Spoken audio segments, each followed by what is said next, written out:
দেখো না, কে জানি বলতেছে আমাদের সম্পর্ক বেশি দিন টিকবে না, তুমি কিছু বলে দাও না। দেখেন আপনারা যারা আমাদের সম্পর্কটা দেখে চলতেছে, আচ্ছা দেখবেন আমাদের সম্পর্কটা মৃত্যুর আগ পর্যন্ত থাকবে।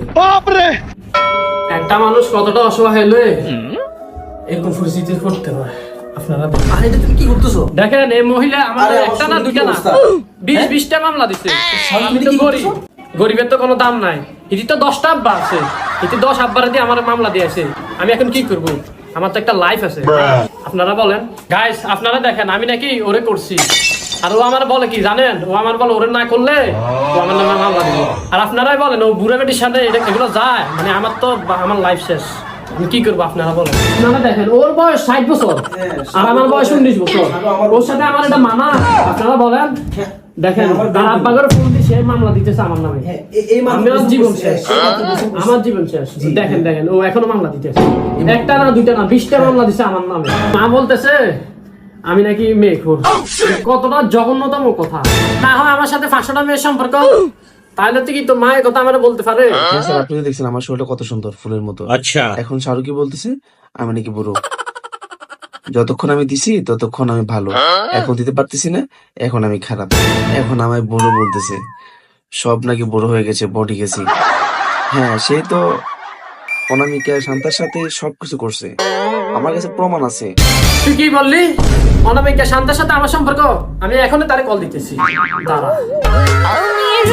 আমি রূপনগরের রাজকন্যা, রূপের জাদু এনেছি, আর সে জাদুতে হাজার হাজার টিকটকারকে ফাঁসাইছি।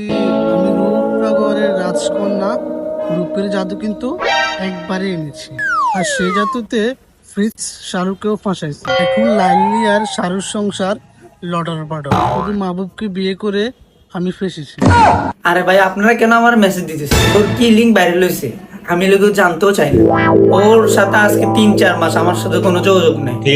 ওর 300-400টা বয়ফ্রেন্ড আছে, ও ওদেরকে নিয়ে থাকে। আমি এগুলা নিয়ে আর মাথা কামাতে চাই না ভাই, এমনি ঝামেলার মধ্যে আছি। আর একটা কথা শুনেন, চোরে 10 দিন গৃহস্থের একদিন, এটা মাথায় রাখি। আর আপনারা দেখতেছেন কে ভালো কে খারাপ। প্লিজ আপনারা দয়া করে আমাকে আর মেসেজ দিবেন না প্লিজ। আচ্ছা মানুষ যে আমাকে খারাপ বলে, যখন আমি ভালো ছিলাম তখন কি মানুষ আমাকে নোবেল দিয়েছিল? আরে এখন আমি কে করবো? তো আমাকে ছাড়া চলতে পারে না। হ্যালো, হ্যাঁ প্রিন্স শাহরুখ, কেমন আছো? তুমি কি আমাকে ভালো থাকতে দিছো? কি হয়েছে তোমার? তুমি এত উত্তেজিত কেন? উত্তেজিত হবো না? আমার আর তোমার ভিডিও যেগুলো লাইলিকে কে দিছে? তুমি তো আমার সর্বনাশ করে দিছো, আবার বলো উত্তেজিত কেন?